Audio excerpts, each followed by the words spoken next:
Hello, this is the Reading on the Rocks podcast. We are Kelsey, Chandler, and Morgan. We like to drink and read books and then talk about them. Welcome to the group chat.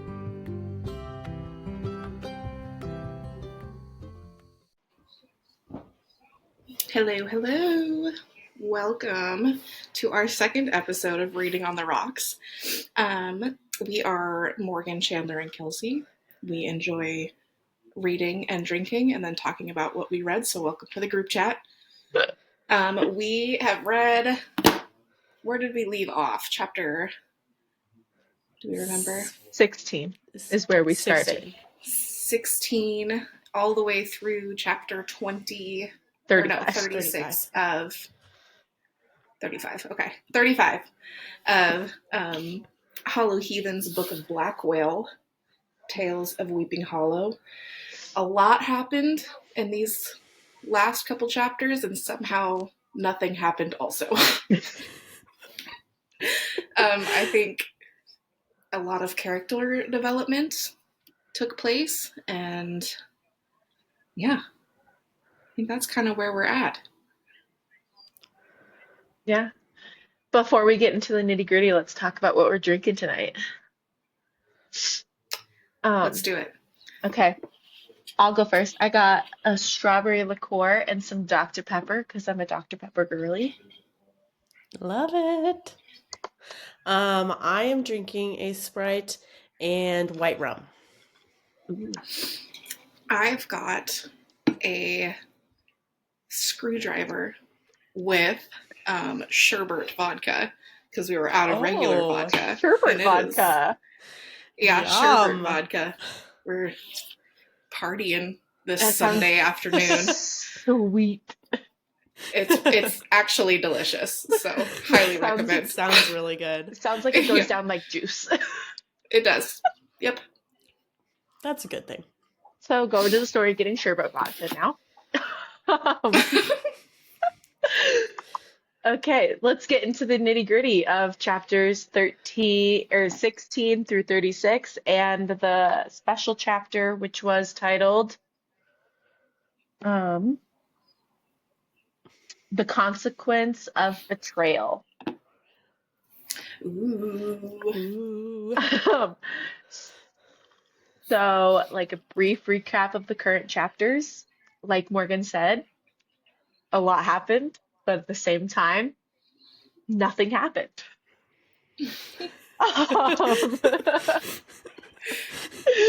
I think that we got to learn a lot about who Fallon is and Yes. how she responds to certain things, and maybe a little bit even as to why she responds the certain way that she does. I got a little bit of answer. Yeah, I feel like a little bit of answer. I feel like some of our theories were correct.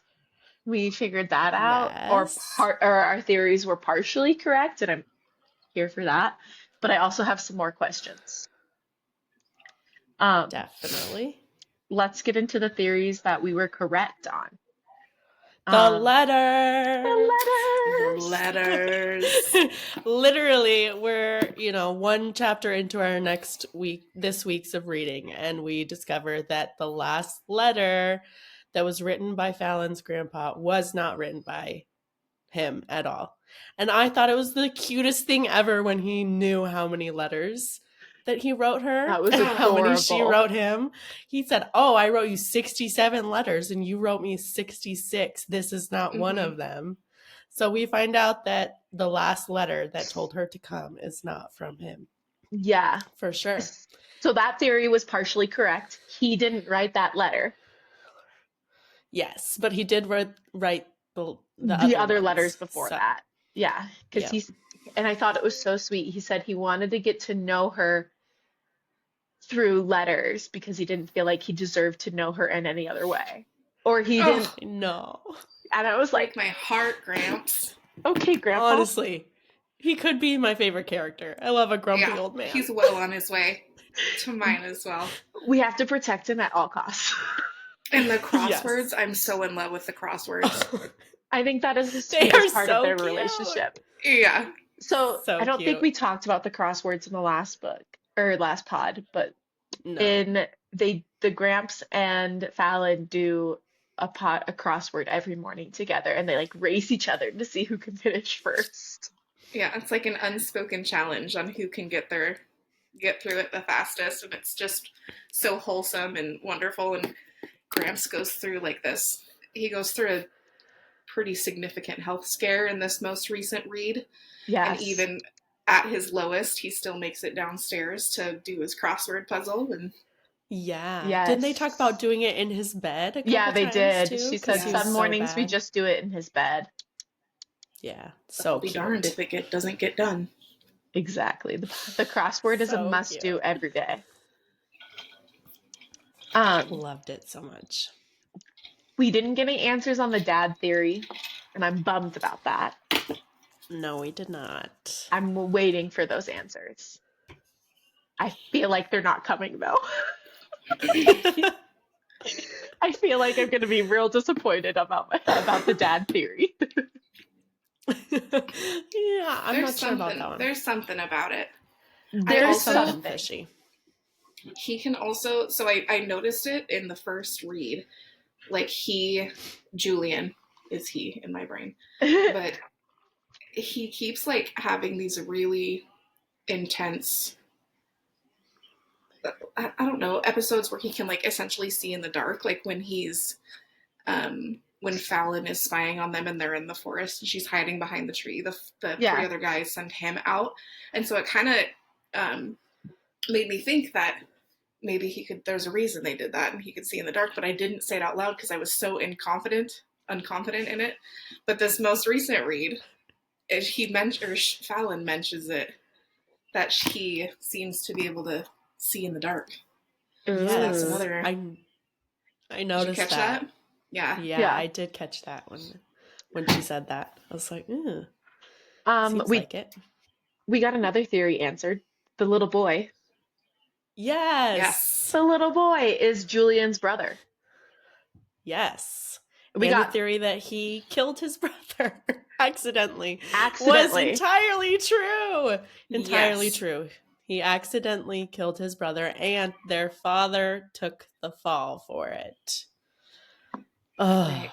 Which makes you wonder about the other, because there was an additional 4 or 5 that died before. But remember, Johnny died. They blamed that on the affliction that Julian's line passes down from like the firstborn male on as a heathen. Like they blamed Johnny killing, or not Johnny. What was his dad's name? Julian's dad.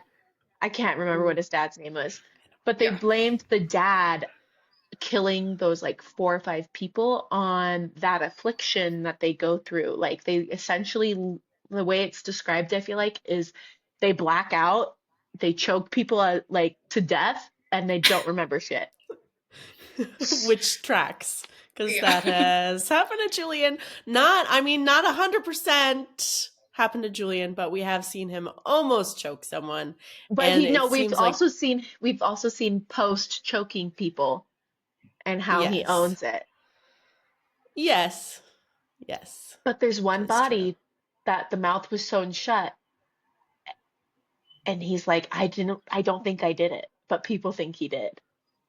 Yeah, right. A lot of people think that he killed all of these people. True. He definitely killed one, the jury person. Yeah. I think, because people were there for that. But we haven't really gotten confirmation on the other ones. He's just assuming that he's killed all these people. I don't think he did. Blacks out. I don't think he did either. I think something else is going on. New theory. I don't think he did. Exactly. Did we have any other theories from last week? I don't remember. I wrote them down. Let me pull my notes. We said something about the Ferris wheel. Nothing really came of that, other than the Hollow Heathens apparently can see it because they go there. They like go to like this amusement park that's closed 364 days of the year, and there is a Ferris wheel there. Can we talk about the amusement park really quick? Let's talk about it. That was, what the fuck? Yeah, I know. Literally. What's going on? Okay, so if you don't know, this is a weird take. My brain. Yeah, This is a weird take. This is a weird turn that the book took, but they use sex in their rituals as witches. And apparently they need to go to this carnival ground to have sex with random, willing women. And they need the power of their combined orgasms to bring back someone from the dead to speak through one of these women. To ask about the curse. To ask about the curse, because they're trying to break the curse still. I don't know why this needed to happen. I don't know. It was wild. We have to give Julian credit for not having sex with his woman. He did himself. This time? That time. Yeah. Are we giving him credit? This time? This is another one of those moments when I was questioning Fallon's reaction, because he did mention to her that he's had sex for sex rituals.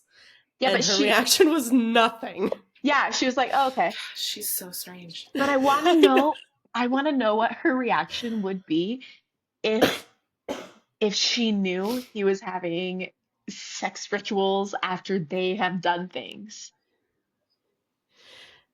Yeah, I mean, bet she wouldn't care. She's notorious for not giving a shit. She's pretty low key, apparently. She is. Oh my god. She is so strange. I feel like in the beginning, the first read through, I had really high hopes for her. Mm-hmm. And now she's just proven how, I don't know, non-responsive she is to spooky, scary things. Yeah. Yeah. And there was a quote in there. So she was talking about horror movies. I mean, we can get into Fallon as a character because let's get into character development. Okay, we'll have to come back to theories because I have more theories also. Oh yeah, okay. But anyway, so Fallon has this whole inner monologue that she's talking about horror movies and how it scared her and creeped her out and gave her nightmares. And I was like, what are you talking about right now? Because all of your reactions to everything that's happening in real life, not to mention the fact that you see spirits, does not track with the fact that you would possibly get scared from horror movies. But then she turns it around and she's like, oh, but that's what I love about horror movies. It keeps me on edge and all this stuff. I was like, you make no sense. Homegirl needs to figure out her life. She does. She definitely has some strange reactions to the sex rituals.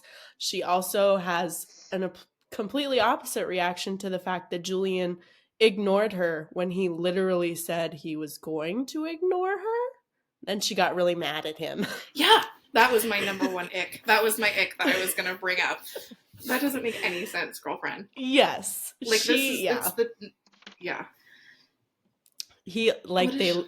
So Julian and Fallon, they did get together in this section.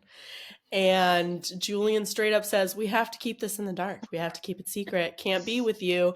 And she's just like, okay. But then the next time they see each other, she immediately gets super pissed that he's not saying anything to her. And I'm like, he literally told you. that this has to be a secret. So I don't know why you're so mad about it. This whole section, I feel like it doesn't make any sense. Is wild.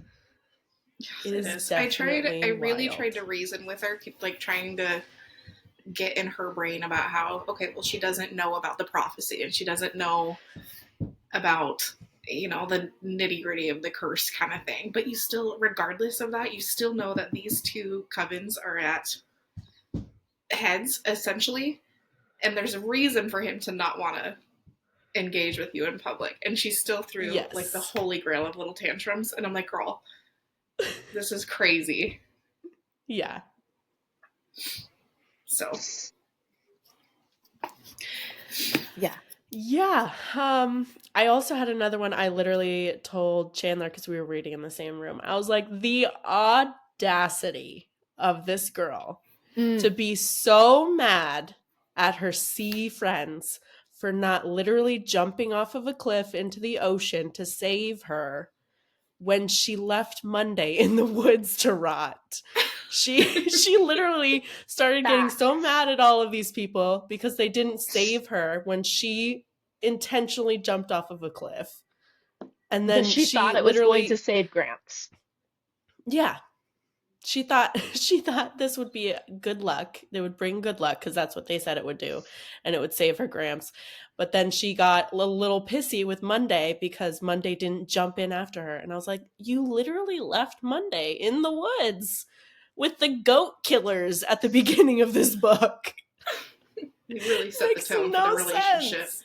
Can we also talk about that, like the sea scene? Because Julian's like fear when he looks in the mirror without his mask on is heights. And guess who jumps in to save her? Guess who jumps off a fucking high cliff to jump in and save her? Julian. Yep, Julian. Is it really heights, or is there something about heights that scare him? I can't imagine that it's heights.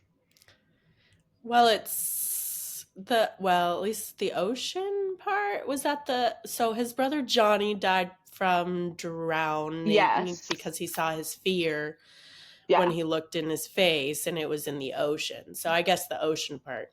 But then was it towards the end of our little read, we find out that Julian's new fear is no longer heights or the sea. It is watching Fallon die. Is his new fear. So Julian fell hard, and Julian fell hard fast. Yes. Still, the relationship makes zero sense, but he fell hard fast. Yeah. I think the point of him jumping off the cliff to save her was the idea of him conquering his fears. Which if he conquered his fears, wouldn't that conquer the fucking curse? I feel but it didn't. That's kind of what I thought would happen. Yeah. So but I'm like, he just has to conquer. He's just scared of being on top of high places, and then the curse is over. Heights cannot be the fear. Like, it cannot be the fear. Right. But here's my other thing. You ready for this one? Yes. So he's terrified of Fallon dying. That's his new fear when he looks at himself in the mirror. And he tries to fucking kill her. And then doesn't stay away. Yes. Oh, okay. I'm like, it's not adding up. No, it's just not. The logic of the characters is kind of my thing. Yeah, the logic is falling a little short there. Yeah. For sure. So she's essentially just sleeping in her bed, Fallon is. And Julian comes in during one of his blackout episodes where he's not himself, and essentially tries to kill her. Yeah, but here's the crazy part about this. She, in her monologue, she goes, I'm fighting it, and then she's like, I just gave up. Like, she literally was like, go for it, kill me. Just kill me. It's like oh, Fallon. I don't get it. And then he runs off, and she fucking runs after him. And then they do it bruises in the on woods. Her neck. What are we doing? What are we doing? Bruises on her neck. Still bruises on her neck. Let's do it in the woods. They've done it multiple times now with the bruises on her neck. Yes. So about gross. that. Let's just talk about the fact that the first time that they're intimate is in a rusty train car. I was like, crazy. Can we find a different place for this than a rusty train car? Shots. This is so gross. Go get tetanus shots after that. You guys are going to get lockjaw. Gross. Yeah, I could not get over that part. I was like, I don't know what is going on with these characters, but that was not a good idea. That part was wild. Okay. I have a new theory, but I want to talk about Kane in this section. Or I guess it's not a new theory, but like a question. But I want to talk about Kane because Kane messy. Kane's a hot mess. Kane is messy. So like he gets drunk and he's a messy drunk. And he's like, and he like tries to, he legitimately tries to use his power on Fallon. Like it says, Oh, yeah, that was another one. It says like oh gosh, where is it? I'm looking for it. That was another one, yeah, that Fallon It says doesn't on take. page 218. Okay. She says, for some reason, so like they're in the bar and Kane is like throwing darts and Kane's getting awfully confident in his dart throwing abilities. And he's like making those bullseyes. And then he's like, I don't have anybody to play against. So he tells Adora to go stand under the dartboard. And then Fallon, the crazy motherfucker she is, goes and says, I'll take your spot. I'll stand under the dartboard for you. And like, so the quote is, for some reason, I wanted Adora to trust me. I wanted her to know it wasn't the girl. I wasn't the girl I thought, the girl she thought I was. I wasn't here to make her life miserable or anything take away from her. I just wanted to be her friend. And then he says, after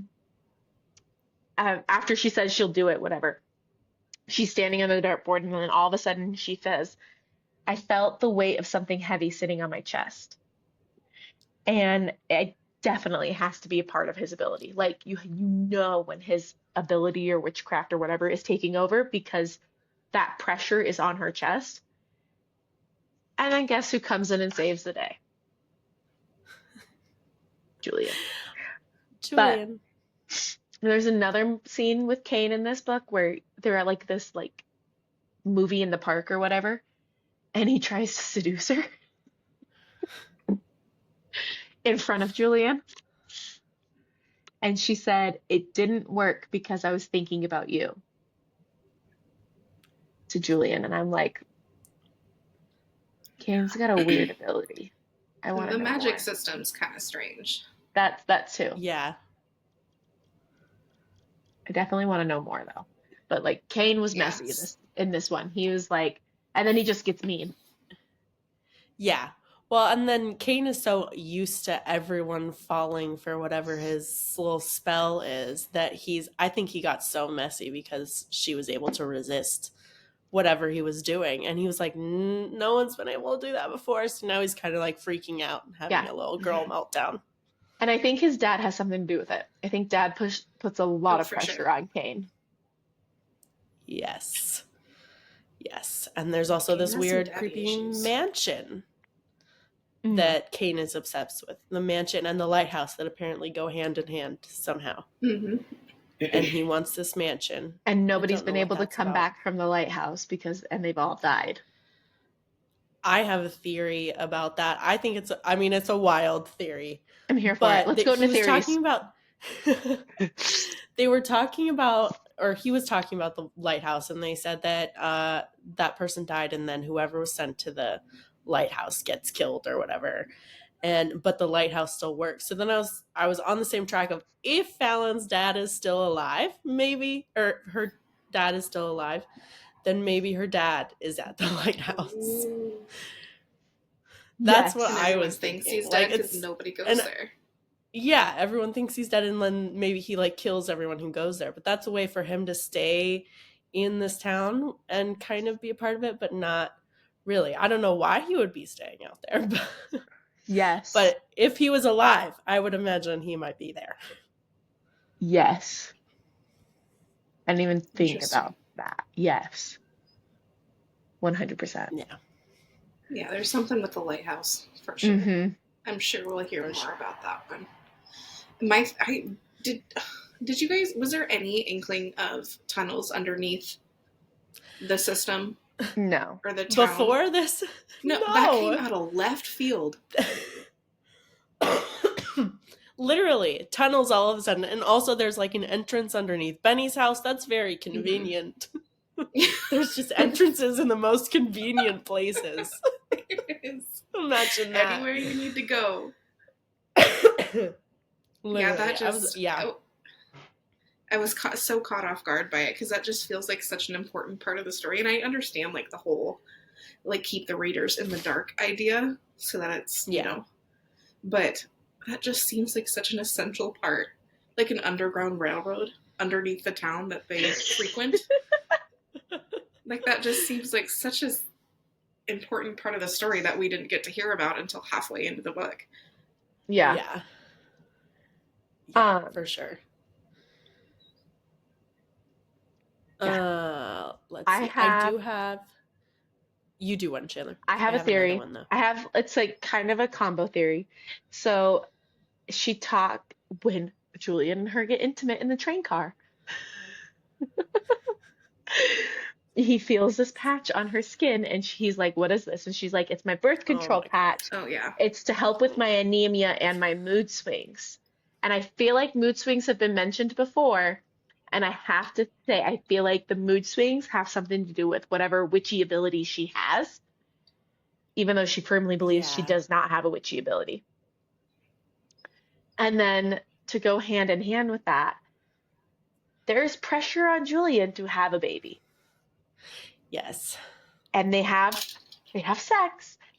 And afterwards, her birth control patch is not on her. She is getting pregnant. You cannot convince me otherwise. We have a pregnancy trope about a mile away. Homegirl is knocked up. It's coming. It's coming. And then in that whole conversation Goody had with the heathens regarding having sons and herring off, their powers or whatever. Yeah. Like, there's no way. Just the timing's impeccable. I feel like Julian needs to break the curse before he has his baby with Fallon, though. Yeah. I don't want it. But yeah, she said, oh, my patch came off. And I was like, she acted like it was no big deal. I'm sorry. Yeah, and nobody said a thing about it. Like, we're not going to address this. But before I had my baby, before I was trying for mine, if I missed my birth control or if something crazy happened, I was like, how do you not panic? Homegirl, you are not ready to have a baby. You are not ready to bring life into this world. How do you not panic? I hate sitting here and just shitting on all these characters. Because I feel like that's all we're doing, but I cannot get past it. Like, Fallon is so surface level. Yeah. That it's hard to get into her brain even a little bit because it doesn't make any kind of sense. That's kind of where I got, I kind of this is my question, I guess, for you guys, but we know when we were getting this book that there is a young adult version of this book. And I was reading it and reading the being intimate in a train car and then like frolicking in the woods afterwards. And I was like, this reads super YA. And then I kept just pulling like moments out of the book and being like, this sounds so young adult, like that surface level character that it's just like, it's taking me out. So like, did you guys notice You mean that? in our version? Yeah, in our version, it's like, it definitely seems like it could be a YA, except for the intimate parts when they get more detailed. But the whole rest of it just definitely seems YA. Just change their ages. The wrong one. Sometimes, except for they wouldn't have the actual sex on there. Yeah. Most Which of I them feel like anyway. is kind of like an important part of the story, as strange as it is. Yeah. But yeah, I'm with you. There are some scenes and some just language that is just so young. Yeah. I just was laughing to myself when they were like, literally, she said something about like balancing on logs.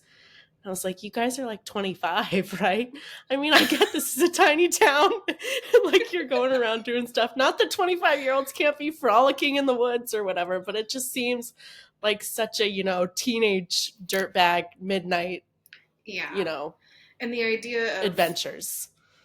Right. And the idea of love winning all. I mean, it's that's kind of where we're headed, I think, is that's going to have something to do with be important the for the curse. Yeah, that seems like a very young storyline, which I mean, there's nothing wrong with that, obviously, but that's just kind of how it's very interesting.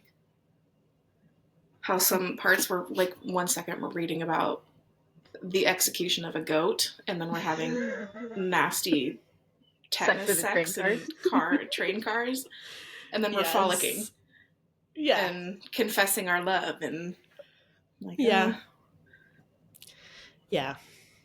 It was. I had high hopes, but I don't know. Yeah, there's definitely some sure moments. Yeah, there's definitely some moments that I think come out of like left field, and I'm like, oh, I didn't see it going that way, or going with that scene. Like in the first part with the mirror scene, I feel like there was a couple more parts where I was like, oh my god, like audibly. But other than that, I'm still in the same wavelength I was in the first section. I'm not really. It's mostly because I'm not into Fallon. I just can't get behind her. Yeah, I'm with you. I really had high hopes for it, but I don't know if there's any redemption from this in my brain. Yeah. But I think on a positive note, I think it reads like there are some phrases and some, I don't know, scenes and language that she uses that are just like immaculately written. They're just beautiful. Yes. You know, they like are almost beautiful. poetry. Yes. Yes. Yeah. So it's no hate on the author. I think she's an excellent writer. Absolutely. Yeah. She definitely has. It's beautiful writing. Before we just the do our favorite quote, I have one more theory, or a jumping off theory, because we were talking about the letters, and now we know it was only the one letter that was written by someone else. So I have two possible people that I think it might be. Okay. One, I think it might be Eleanor, which is like the psychic. Yes. Her nanny's twin. Yes. Because she calls like we her need to bring up Eleanor. Yeah. Yes. We need to talk about Eleanor a little bit. She calls her Moonshine, and she's a psychic. So I'm like, she could have written this letter just to get Fallon into town to fulfill whatever prophecy she's seen or whatever. But my other guess is that it could be like Mina, which is Benny's little friend. Just because she might have wanted someone to be there for Benny. Because randomly in the second time, she was talking about how Mina kept coming over and helping Benny, and she seems to care for Benny a lot. So and she has access to the house and his handwriting and stuff like that. So it makes me think maybe she could have written the letter just to get someone there for Benny. But those were my two guesses. Yeah. I feel like also before we go into quotes, we need to talk about the ending of this section. Oh, yes. About what happens. Because we're going to bring it back to Cain and his ick and him being messy. Cain told Fallon like her initiation into Sacred Sea was happening. She had no fucking choice, and if she wasn't somewhere, there were going to be consequences. Turns out consequences are kidnapping. They straight up kidnap Fallon, and I feel like we ended on like a major cliffhanger. Because they kidnapped, the Sacred Sea kidnapped Fallon, and Monday was there, and Monday's like, this is great. I love being, I want to be, how they initiate them. Let's talk about that. They bury them in a box, and they have to survive 5 hours buried in the ground. They have to survive 5 hours, and either they have options. It's like, slow your breathing and survive. Use your magic and survive, or die. That's what he tells her. He's like, you could do these things. That's it. That I feel like when Fallon is like actively being buried, her one thing that I'm like, oh, get her.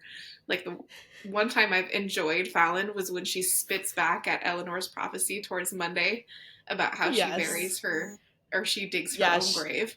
I'm like, ooh, there she is. She does it to Cain too. Yes. Yeah. Yes. Yeah, I liked that. I thought that was awesome. And then, but like, Fallon still firmly believes she has no gift. She has no power. She has no witchy woo shit. She firmly believes this. So, I'm like, how is she gonna get How is she going to save herself? Well, I wonder if she embraces her magic, if we're going to go that route, or if Julian saves her. Because at the end, Julian, like the other heathens were like, they kidnapped Fallon. Mm-hmm. And they're starting her initiation, is pretty much what they told him. And he was like, I gotta go save her. And like they all were running off to go save her, and that's where we ended. Yes. Except for the consequence of betrayal, which was a flashback, which is very prophecy. Yes. It was giving prophecy for sure. Giving prophecy. Yes. I mean, Suri ends up pregnant, but not from Bellamy. Yes. And so Bellamy feels betrayed. Yes. I have to say those flashbacks, the writing in them and the execution of the flashbacks is beautiful. I love those. Yes. I love the flashbacks as well. And this is, I assume, like the creation of the curse is what's about to happen here with these flashbacks. And this is how we figure out how to get rid of the curse or whatever. But yes, I agree. I love the flashback, love the writing, love their story for sure. Do you guys have a favorite quote that you want to talk about? I do. It's actually in that flashback. Not in the consequence of betrayal, but it's in the lunatic. Okay. Yes. And it is, my wretched soul would choose yours in this life and each one hereafter, because without you, I am certain a monster is what would become of me. Gorgeous. Yes, loved it. That's a fun one. Yeah, it definitely, he's going to become a monster. Yeah. I have two, actually, that I highlighted. One was, I don't remember in what context it was, but it was in chapter 23, and it was Fallon's point of view. And she just said, there's no denying this thing that we had. This thing, I had no name for. It feels like magic and reads like taboo. And I thought that was fun. And then I had another one from Lunaticus as well, which is the same chapter that you were in. And it says, he laid her down on the forest floor and loved her in the way the night loves the moon, eternal and in all phases. And afterwards he lay beside her a long while. And that was fun. I liked that too. Yeah. Beautiful. I have my quote. I'm looking for it. I highlighted a lot from this section. Yes. It was early on. I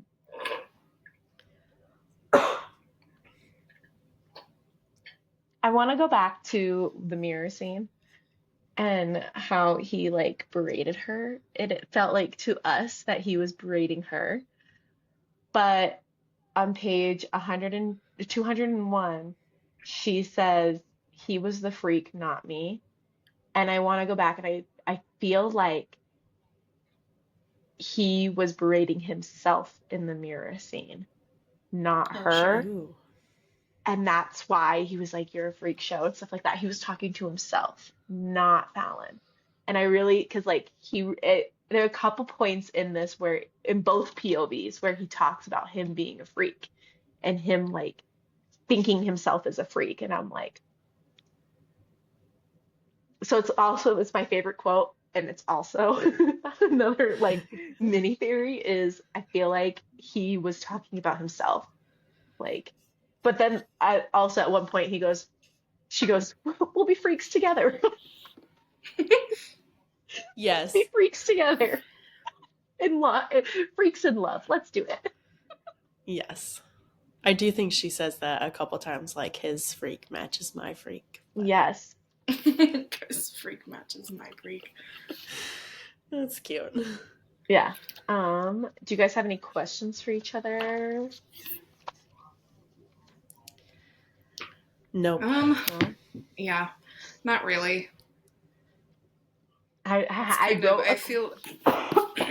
Sorry, go ahead, Chan. I wrote a question down, but Kelsey touched it. I was like, any theories on who? My question was who wrote the letter to Fallon to get her to come, but Kelsey touched on that, and it was like perfect. Yeah. Sure, but I think the black, because they said it was made with a feather pen, the letter. Yeah. So who has feather pens in that town? Interesting. I think Agatha plays a bigger role in all of this than the author is letting on. I think Julian's mom plays a bigger role. I feel like we just keep talking about different theories.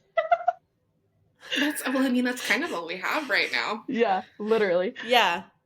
But I feel like we have no answers. There's so many mysteries surrounding Agatha that I feel like she definitely plays a bigger role and it's being let on right now. Yes. I also wonder about this fifth family. They've talked about a fifth family and how the fifth family died out. I feel like that's going to come up too. There's a lot of things that could come back around. But then I'm worried we're not going to hit all of it because there is a sequel with different characters involved. So I don't know what is going to come back around in this book. But I feel like the fifth family has something to do with something. I feel like it's going to be one of those where Fallon and Julian get their happy ending and everything, and that's wonderful. And then the curse gets broken, but there's other like ripple effects of issues for other people because of everything that happens in this book, and that's what the rest of the series is going to be about.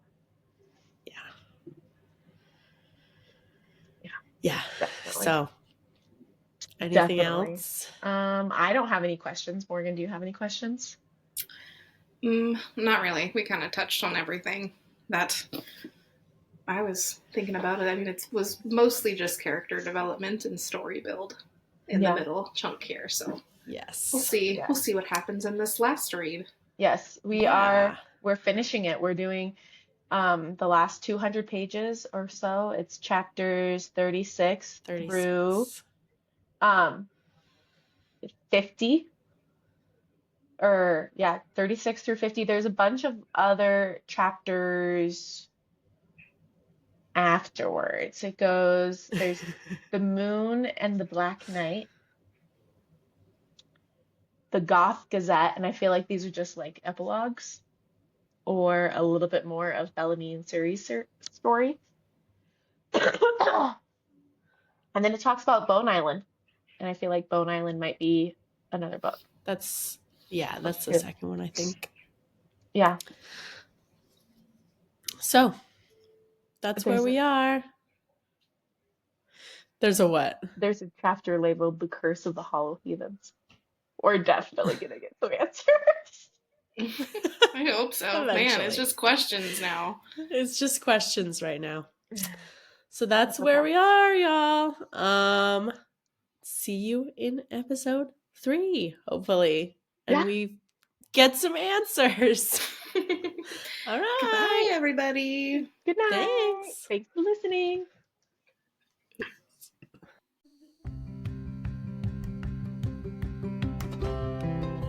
Thank you so much for listening to our podcast. If you liked our ramblings, please tune in next week and follow us on social media. Book recs and drink recs are always welcome. Until next time.